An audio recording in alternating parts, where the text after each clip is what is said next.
Muy buenos días a todos. Gracias por su presencia esta mañana.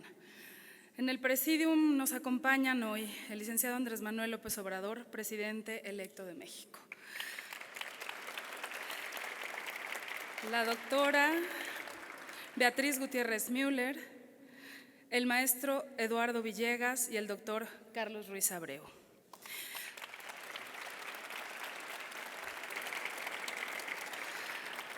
Saludo también a los miembros del Poder Legislativo que nos acompañan hoy, a quienes representan organismos internacionales, instituciones académicas y sociedad civil, a mis compañeros con quienes integraremos el gabinete del gobierno que está por comenzar, y a los amigos de los medios de comunicación, buenos días.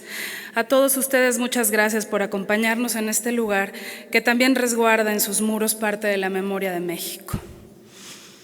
El recuerdo de Fernando del Paso, fallecido el pasado 14 de noviembre, quien tenía como uno de sus empeños transmitir el sentido de la historia, nos acompaña en este día. Echaremos de menos su pluma, su arte y su humor. Invito a todos a ponerse de pie y guardar un minuto de silencio en su memoria.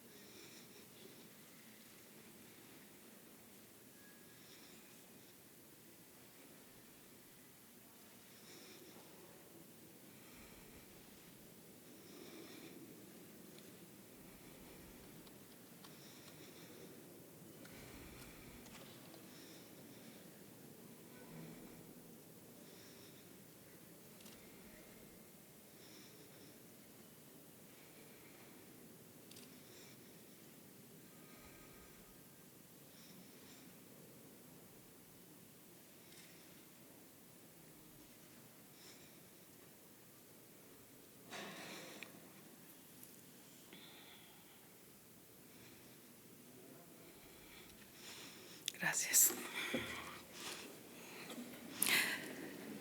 El día de hoy presentamos a ustedes uno de los proyectos que nos hermanará como mexicanos, la Coordinación Nacional de Memoria Histórica y Cultural de México.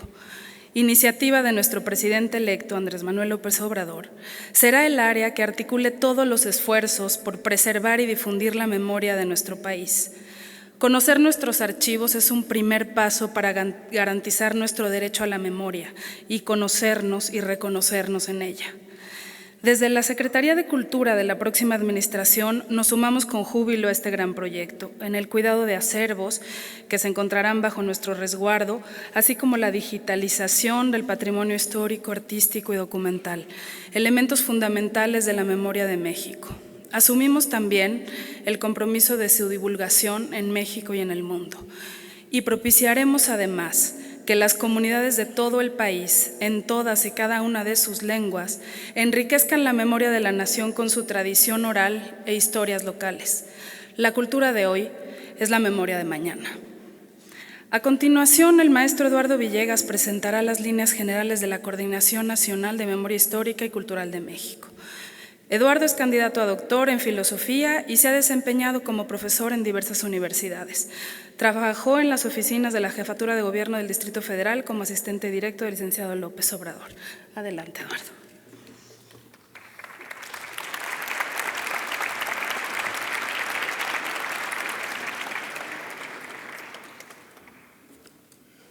Muchas gracias, Alejandra. Estoy muy orgulloso de encontrarme hoy en este lugar con nuestro presidente electo, el licenciado Andrés Manuel López Obrador, con su distinguida esposa, la doctora Beatriz Gutiérrez Müller, y con el grupo notable de personalidades que nos acompañan y a quienes saludo con aprecio. Pero estoy en particular muy orgulloso de participar como portavoz y presentador de una iniciativa extraordinaria. El recinto que nos cobija es un símbolo de las muchas contradicciones que nos atraviesan como país.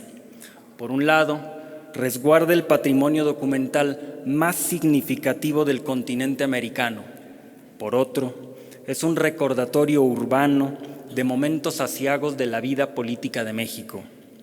Basta pensar que a pocos metros de donde estamos reunidos fueron cobardemente asesinados Francisco Madero y José María Pino Suárez. Pero este edificio y sus papeles viejos no constituyen por sí mismos la historia patria. Es necesario hacer un esfuerzo responsable para conocer quiénes somos, cómo hemos llegado a ser lo que somos y qué queremos proyectar hacia el futuro.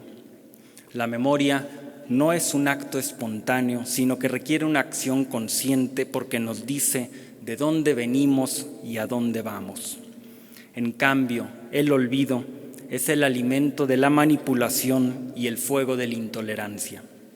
El máximo agravio hacia un pueblo es borrar las huellas de su existencia, como lo atestiguan los infinitos intentos por tachar nombres, desaparecer cuerpos, silenciar voces y quemar libros. Es por ello que estamos hoy aquí, para celebrar el anuncio de la iniciativa que crea una coordinación de memoria histórica y cultural de México, como un acto consciente que buscará orientar los esfuerzos del Poder Ejecutivo Federal hacia el conocimiento de lo que nos ha dado cuerpo como nación y de lo que puede concebir como pueblo.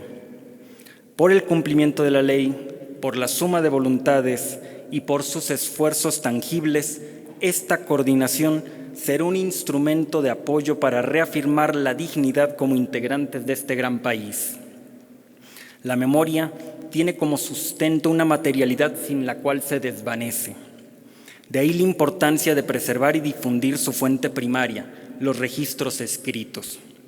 Quienes trabajan en estas áreas saben que el 15 de junio del año 2019 entrará en vigor una nueva ley cuyo fin es forzar el proceso completo de gestión documental de todas las dependencias de gobierno, desde la catalogación y cuidado físico hasta su digitalización.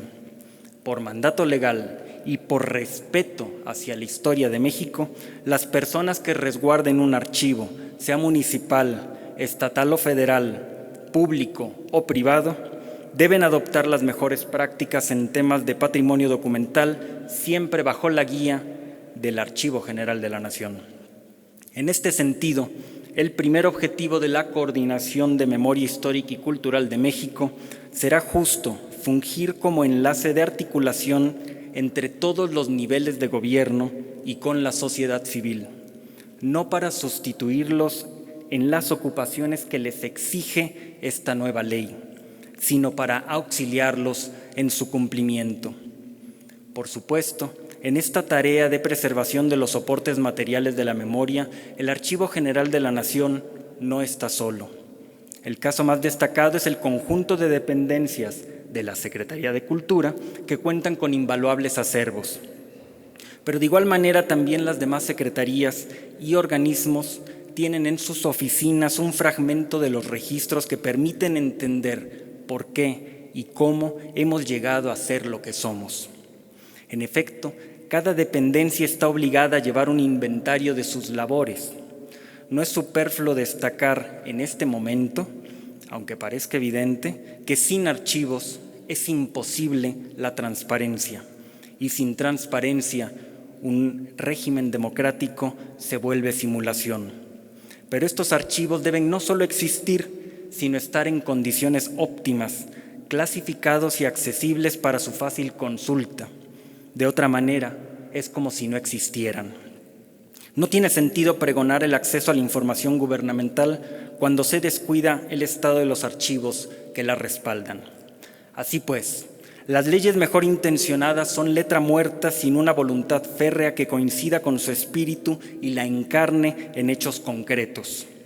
La idea de radicar esta coordinación en Presidencia de la República, bajo la supervisión misma del titular del Ejecutivo, no solo es preparar las condiciones para la nueva disposición jurídica, sino establecer, sin ambigüedades, la orientación de un gobierno que se preocupa por pasar a la historia como la cuarta transformación de la vida pública de México. Por supuesto, Las fuentes de la memoria de un pueblo no se reducen al contenido de los documentos administrativos que produce una dependencia en el ejercicio de sus funciones. Las marcas de la memoria también se encuentran en las denominaciones de las calles, en las denominaciones de los inmuebles, en las celebraciones físicas, en los monumentos, en los timbres postales, en los billetes e incluso en la papelería oficial que consignará la leyenda del año 2019 como el centenario luctuoso del general Emiliano Zapata. La Coordinación de Memoria Histórica y Cultural de México tendrá, pues, este objetivo de articular las voluntades al interior del propio gobierno federal y las voluntades con otros poderes y con iniciativas ciudadanas, porque se trata de que todas las partes involucradas produzcan sus relatos con conocimiento de causa. Los grupos e individuos que luchan contra las amnesias y omisiones nos enseñan que la justicia también exige la memoria del desenfreno, de los abusos y de las atrocidades. Hoy, más que nunca, necesitamos la memoria para que nuestra voz resuene cuando digamos nunca más.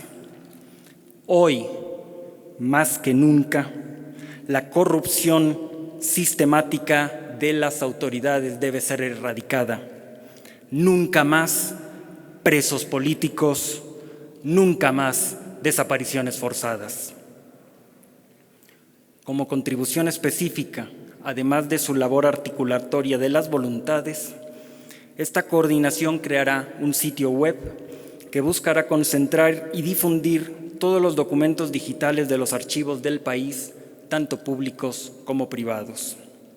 Existen ya en este momento muchos esfuerzos dispersos por poner en línea lo que cada institución considera conveniente.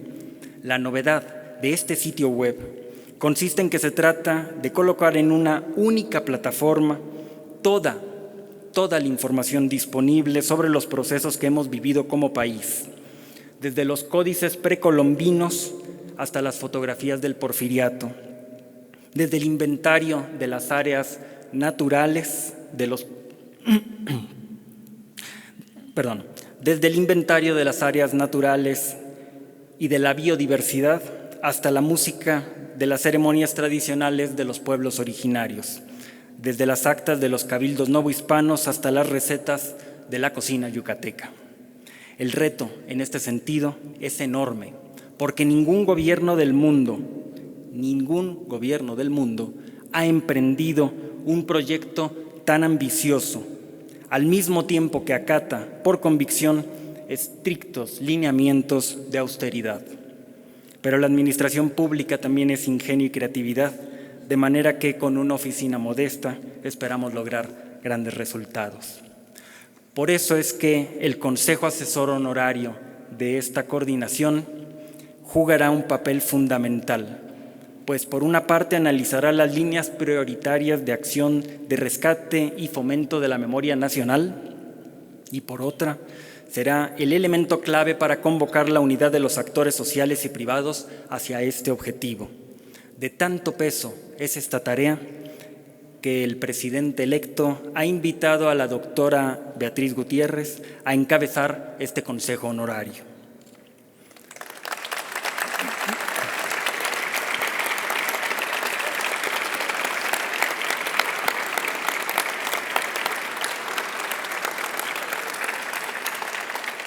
Pues bien, es claro que por mandato legal y por voluntad política, esta coordinación tiene una encomienda clave en la administración que inicia el próximo 1 de diciembre.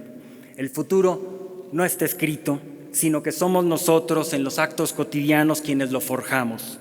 Aquí y ahora, juntos, hacemos historia. Muchas gracias.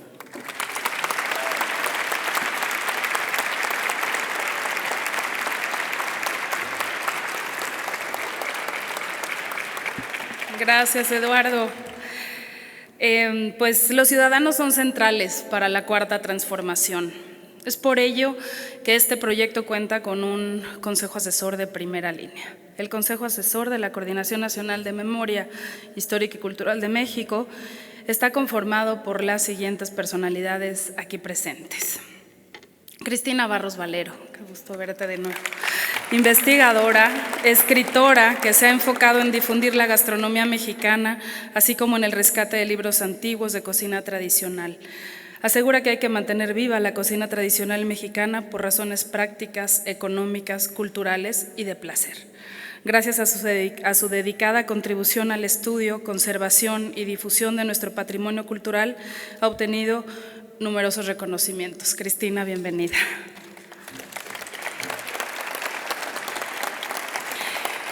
El maestro Horacio Franco, uno de los músicos mexicanos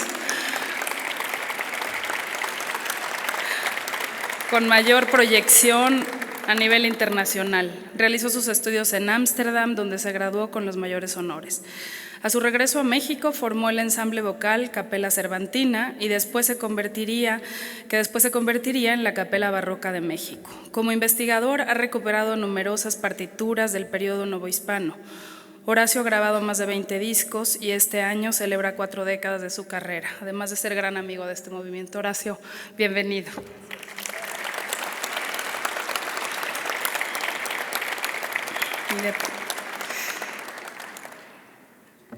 Elena Poniatowska, como ella misma dice, más mexicana que el mole. Elena Poniatowska Amor, escritora y periodista que asegura que México siempre puede ser mejor, fiel, comprometida con movimientos sociales, como el que nos llevó hasta este momento, y como en el del 68, que retrata En la noche de Tlatelolco, obra que hizo precisamente en la cárcel de Lecumberri con líderes del movimiento estudiantil. En 2013 se convirtió en la primera mujer mexicana en recibir el Premio Cervantes. Elena, bienvenida. Gracias por ser parte de este consejo.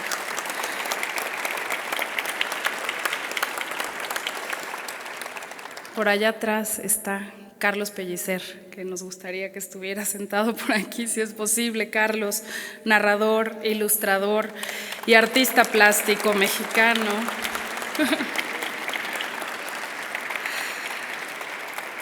Carlos ha sido autor e ilustrador de libros infantiles. Durante más de 25 años dedicó buena parte de su tiempo a la organización del archivo y el legado literario del poeta Carlos Pellicer Cámara, su tío, hasta que decidió que era momento de entregarlo a la Biblioteca Nacional para así conservar la memoria de nuestra cultura.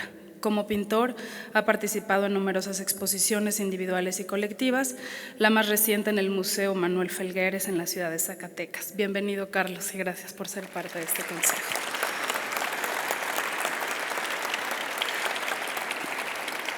Nombraré a otras personas que no se encuentran aquí, pero que son parte de este consejo y que han aceptado acompañar este gran proyecto. El maestro Miguel León Portilla, el primer actor Arturo Berenstein y la poeta Minerva Margarita Villarreal, y desde luego también a la representación de la UNESCO en México. Muchas gracias a todos ellos por formar parte de este esfuerzo.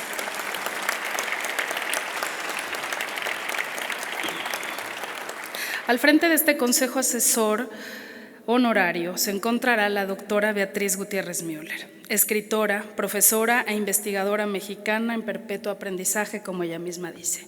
Beatriz está comprometida con sus ideales y tiene conciencia de su papel y de su responsabilidad en el presente de la historia del país. Entre sus obras de ficción se encuentran Larga vida al sol y Viejo siglo nuevo. Su trabajo como investigadora en temas literarios ha sido honrado recientemente con el reconocimiento de la Orden del Mérito de la Academia Morista Costarricense. Es miembro del Sistema Nacional de Investigadores y convencida de que es indispensable conocer la historia y reencontrarnos con nuestro pasado, afirma que el diálogo significa reconocer al otro y sobre todo reconocer al otro en nosotros. Cedo la palabra a la doctora Gutiérrez Müller. Buenos días.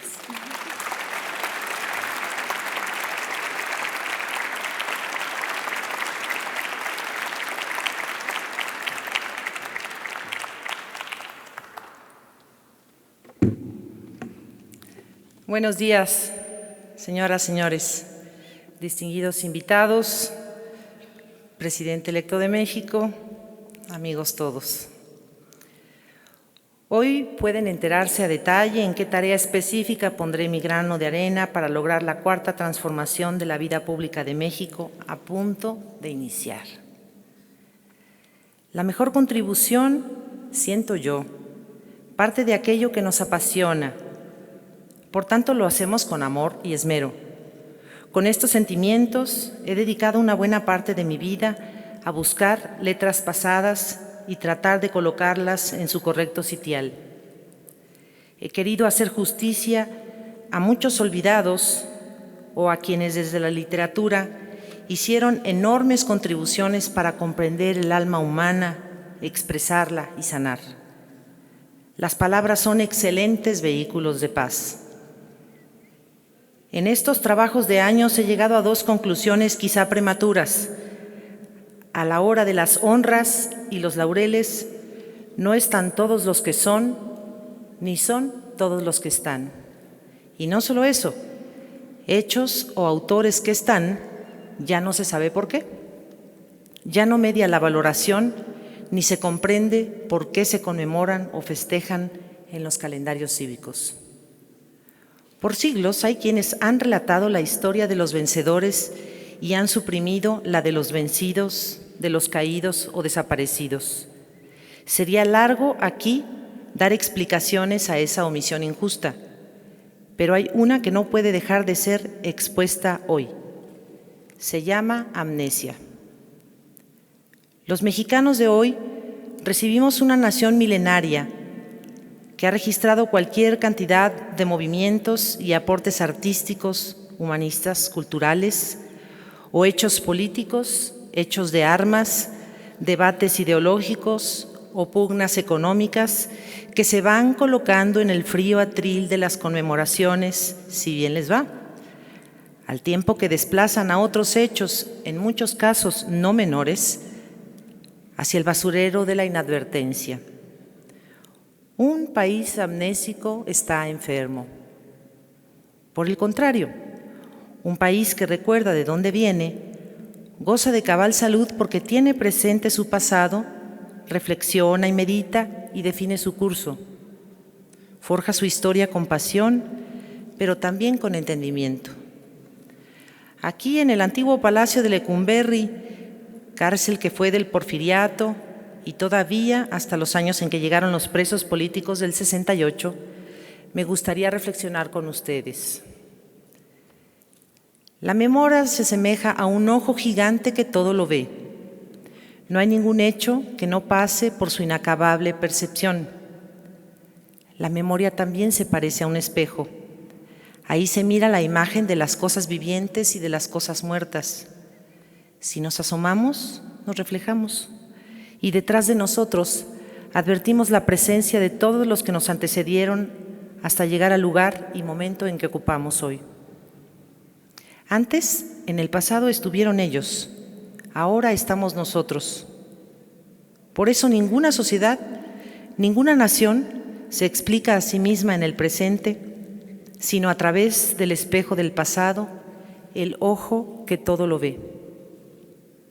Esa concatenación de hechos, de figuras, signos, sellos, vestigios o sombras son nuestra luz. Se le atribuye a Cicerón haber expresado: la historia es la maestra de la vida. Y así lo veo yo, desde los libros y los estantes de cientos de bibliotecas, hemerotecas y archivos del país, en las paredes de edificios viejos, en los museos, en las montañas, en los cementerios, en las capillas, escuelas, parques y santuarios naturales o artificiales, hay voces hablándonos, recordándonos, estos somos. Pero también hay voces silenciadas, hay testimonios extintos que merecen ser ya recuperados y, en caso de sordera colectiva, insistir en la necesidad de prestarles atención. Porque la historia no es solo contar la gloria de gestas pasadas, sino también saber de los desastres o errores del pretérito.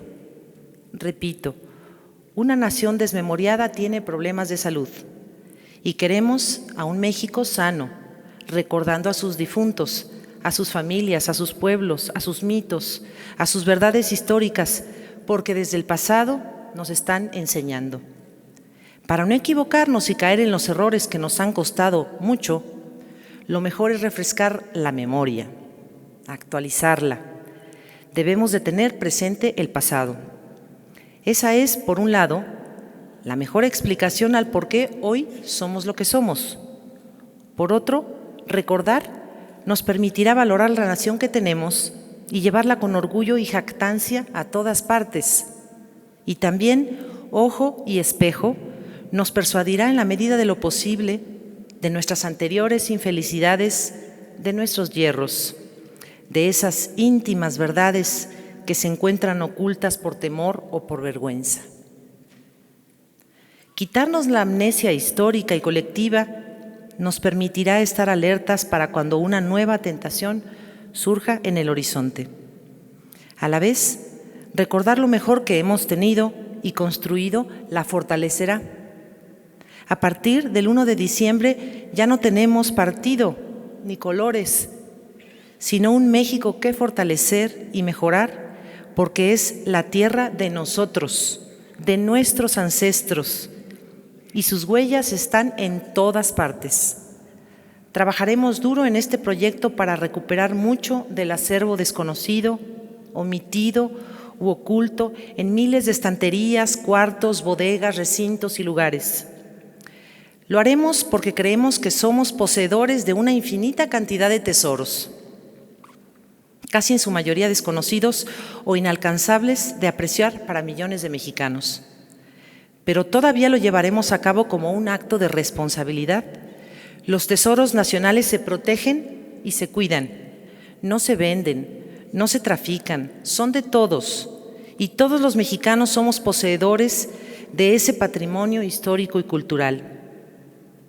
Reparar, cuidar y salvaguardar significa proteger esa fortuna de accidentes o lamentables tragedias naturales. Que la mano mexicana no destruya, sino que ayude a la protección de esas joyas y que no permitamos más el deterioro o la pérdida de lo que somos, de lo que hemos sido, para que de este modo entreguemos a las nuevas generaciones nuestro inventario histórico. En este Consejo Asesor Externo y Honorario, que de manera gratuita y voluntaria cooperará en la custodia de nuestra riqueza cultural, es en donde pongo mi aportación como esposa del futuro presidente de México.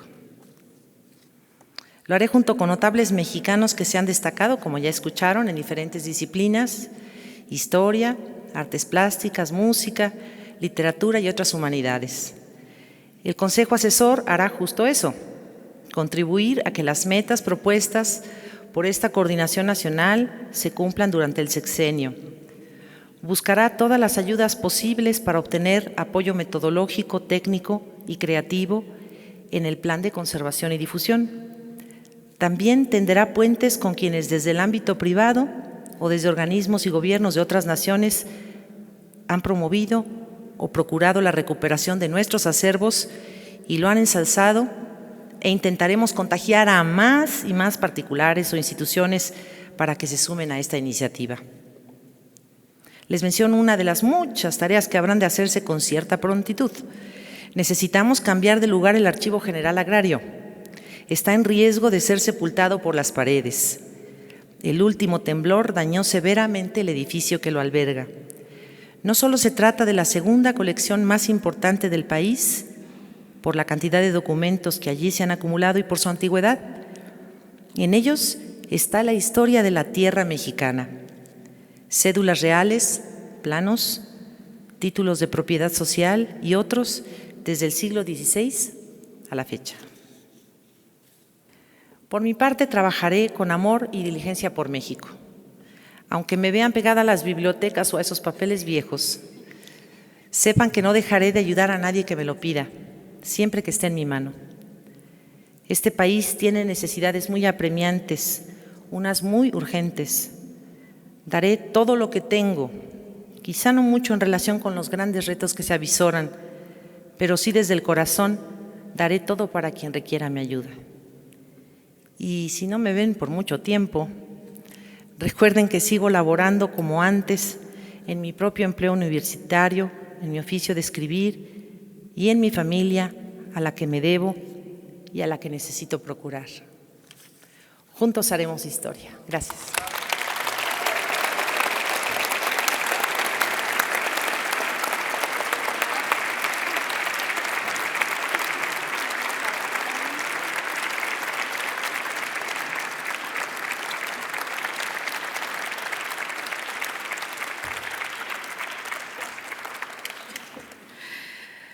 Pues este esfuerzo, como ven ustedes, será articulador desde todos los sectores, desde el empresarial, representado esta mañana, muy bien representado. También el esfuerzo de los 3 niveles de gobierno. Saludo esta mañana también a Claudia Sheinbaum, quien desde los importantes archivos de la Ciudad de México se sumará a este gran proyecto. Gracias.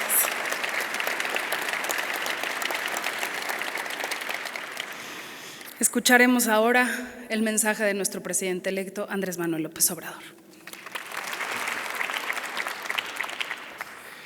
Me da mucho gusto estar con ustedes, amigas, amigos, próximos integrantes del gabinete del gobierno federal, legisladores, historiadores, académicos, científicos. Muchas gracias a Claudia por acompañarnos, a Cuitláhuac, gobernador electo de Veracruz. Muchas gracias a quienes integran este consejo, Elenita, con mucho cariño, como siempre, por su solidaridad verdadera, con mucho amor, que esté aquí con nosotros, como siempre.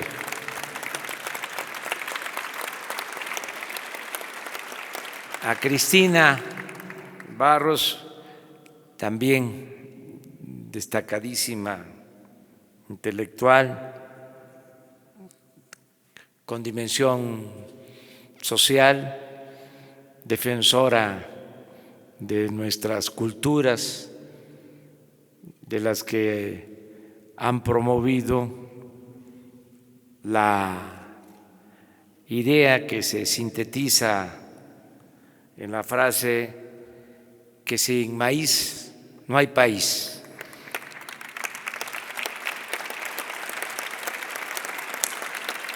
Muchas gracias, Horacio Franco, artista extraordinario de nuestro país, un orgullo de México, de nuestra cultura actual. Y muchas gracias a Carlos Pellicer, que siempre ha estado con nosotros y que ha sido pues un fiel heredero de el legado cultural, el legado poético, arqueológico, de todo lo que representaba nuestro maestro Carlos Pellicer. Muchas gracias por acompañarnos también en este propósito. Muchas gracias a Carlos Slim, que nos acompaña. Me consta que Carlos siempre ha sido promotor, antes se le llamaba mecenas, a los que apoyaban a creadores. Carlos fue amigo de Fernando Benítez, de don Pepe Iturriaga, que decía don Pepe, también retomando una idea del maestro Vasconcelos, decía, yo agrego con todo respeto, que todavía pastaban los búfalos en lo que hoy es Nueva York y ya nosotros en México teníamos universidades, porque este es un gran país. Y me consta lo de Carlos porque su tocayo, Carlos Monsiváis,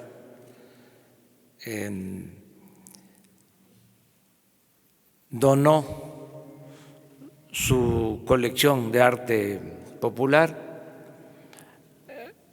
porque se lo pedimos, se lo solicitamos, nos reunimos en una ocasión, era jefe de gobierno, y lo invité a desayunar para que aportara su colección extraordinaria de arte popular.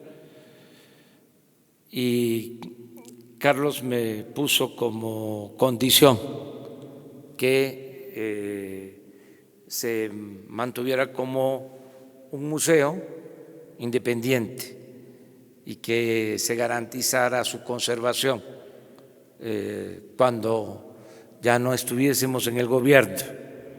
Entonces, Carlos Slim ayudó para que se creara el Museo del Estanquillo.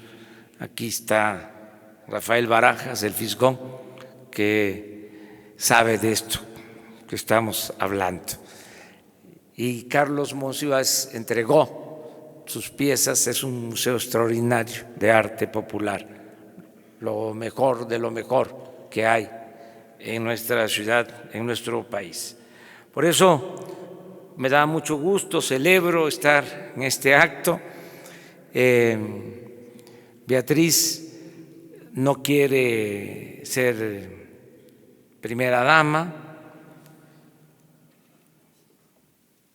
lo ha decidido también respetando a quienes en otros tiempos han actuado con ese papel, respetando a las señoras esposas de los expresidentes.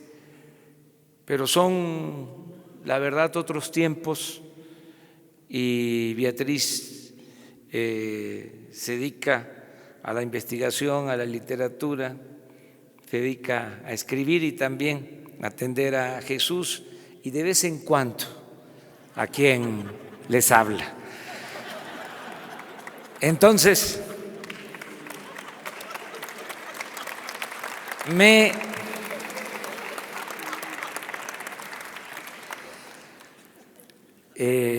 pidió que se le respetara su espacio, que siguiera haciendo lo mismo y llegamos a ese acuerdo, con el compromiso de que sí va a ayudar en este programa para la recuperación de nuestra memoria, para mantener siempre nuestra memoria histórica.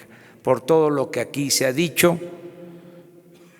que se resume en esa frase atribuida a Cicerón de que la historia es la maestra de la vida y quien no sabe de dónde viene difícilmente va a saber hacia dónde va. Yo celebro que se tome esta iniciativa, que se recuperen archivos, que se conserven archivos, hemerotecas, que podamos tener todo el acervo de nuestra historia en el país. Muchas bibliotecas se han vendido a universidades del extranjero. Yo recuerdo que el maestro Santamaría, que se salvó de la tragedia o del asesinato en Huitzilac, que fue el único sobreviviente, y luego fue gobernador de Tabasco y un hombre muy culto que hizo un diccionario de mexicanismo, considero el mejor diccionario que se ha hecho sobre esta materia. Hizo una obra editorial extraordinaria porque fue gobernador de Tabasco y se dedicó a la recopilación de documentos, datos de Tabasco, y reunió pues una biblioteca de primer orden y la entregó, llevó a Berkeley, y ahí está la biblioteca del maestro Santamaría. Recientemente también nos enteramos de que la biblioteca de Gabriel García Márquez también a otra universidad en Estados Unidos, y así muy buenas bibliotecas que están en el extranjero. Ojalá y nosotros conservemos nuestro acervo, lo que ya es público, y que se puedan rescatar bibliotecas privadas y todo el acervo cultural, artístico de México, que lo conservemos, que incluso recuperemos lo que está en el extranjero, símbolos que tienen que ver con nuestra historia. No quiero adelantar nada, pero sería extraordinario recuperar cosas que están en museos del extranjero, garantizando la seguridad, la conservación, que actuemos con mucha responsabilidad en este tema, en esta materia. Y sobre las fechas históricas del sexenio, pues vamos a tener muchos acontecimientos. Por ejemplo, el año próximo son los 100 años del asesinato de Emiliano Zapata. Vamos a destinar ese año a conmemorar, a recordar esta fecha por todo lo que significó este gran dirigente social, este gran dirigente campesino. Mañana es 20 de noviembre, vamos a estar también por aquí, vamos a poner una ofrenda en el sitio donde fueron asesinados el presidente Madero, el apóstol de la democracia, y el vicepresidente José María Pino Suárez, caballero de la lealtad. Entonces siempre vamos a estar recordando nuestra historia, lo que tenga que ver con la literatura, lo que tenga que ver con la ciencia, nuestra memoria histórica. En el 2020 también son 100 años del asesinato de don Venustiano Carranza, un extraordinario presidente de México. Él fue el único gobernador en ese entonces que se pronunció de inmediato en contra del asesinato de Madero. Otros gobernadores, la mayoría, se quedaron callados o apoyaron el cobarde asesinato de Francisco I. Madero. Y él, desde Coahuila, se pronuncia en contra del huertismo, inicia una nueva etapa de la revolución.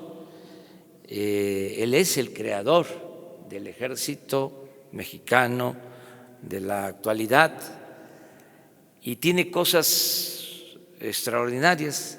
Aquí está Pedro Salmerón, que es un extraordinario historiador que ha escrito sobre Carranza, porque se tiene la idea de que era un presidente conservador pero tiene cosas muy buenas, muy buenas. Por ejemplo, yo he constatado que a él se le debe la abolición de la esclavitud en México, porque tenemos la idea de que la abolición de la esclavitud se dio con el movimiento de independencia y no fue así.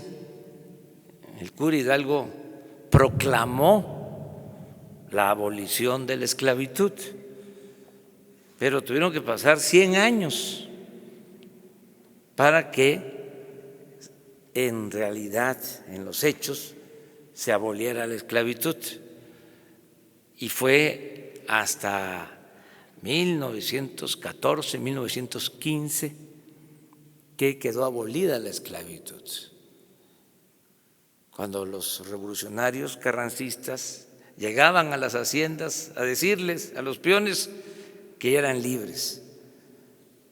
Y como pasa en estos casos, como no había costumbre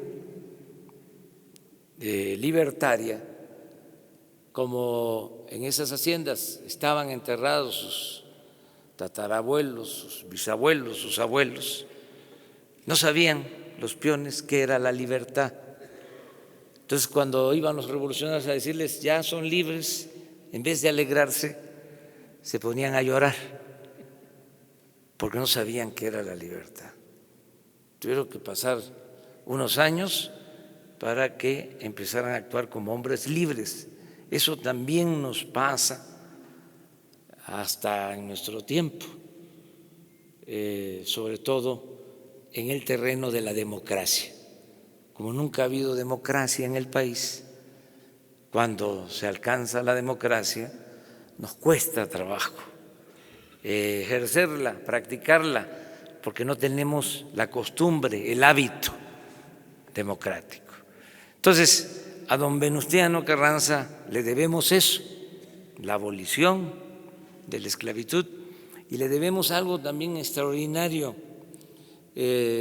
Por él se nacionaliza el petróleo, porque él es el que promueve en el Constituyente del 17 la aprobación del artículo 27 constitucional, en donde se establece el dominio de la nación sobre el petróleo.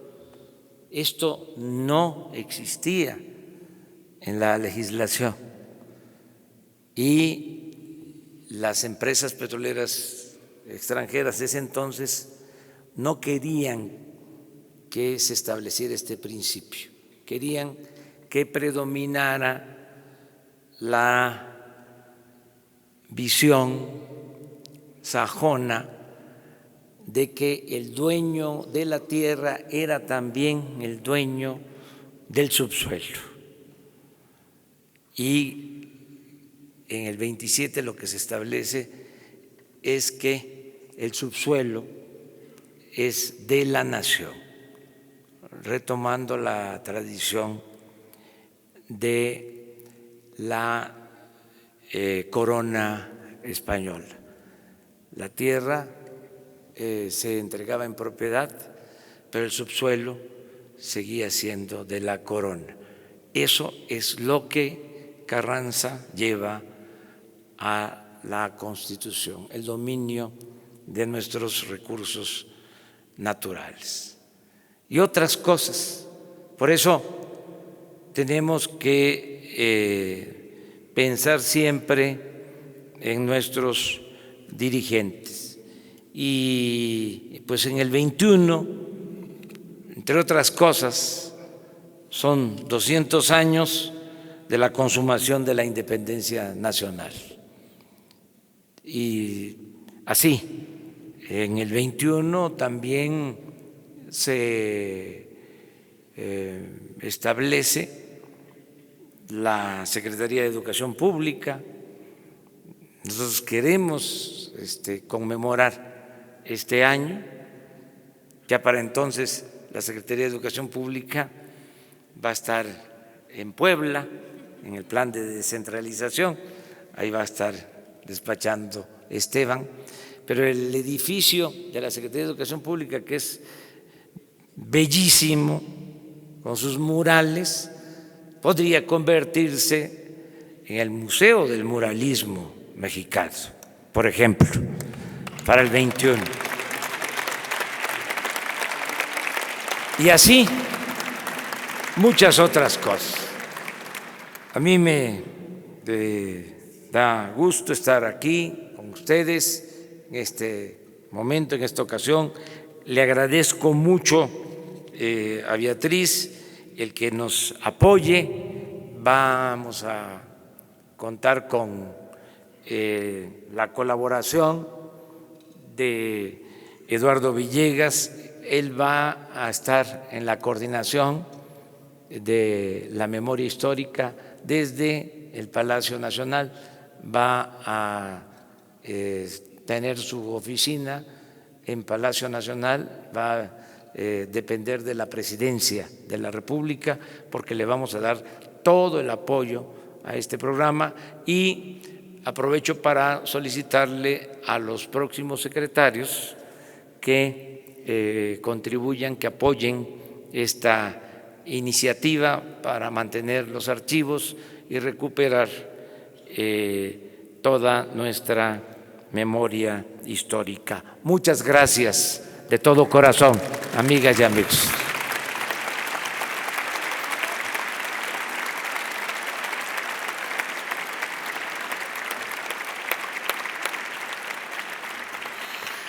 Muchísimas gracias. Quisiera solicitar a los miembros del Consejo Asesor Ciudadano si pueden acompañarnos en este presidium para la fotografía. Elena, Cristina, Horacio, Carlos.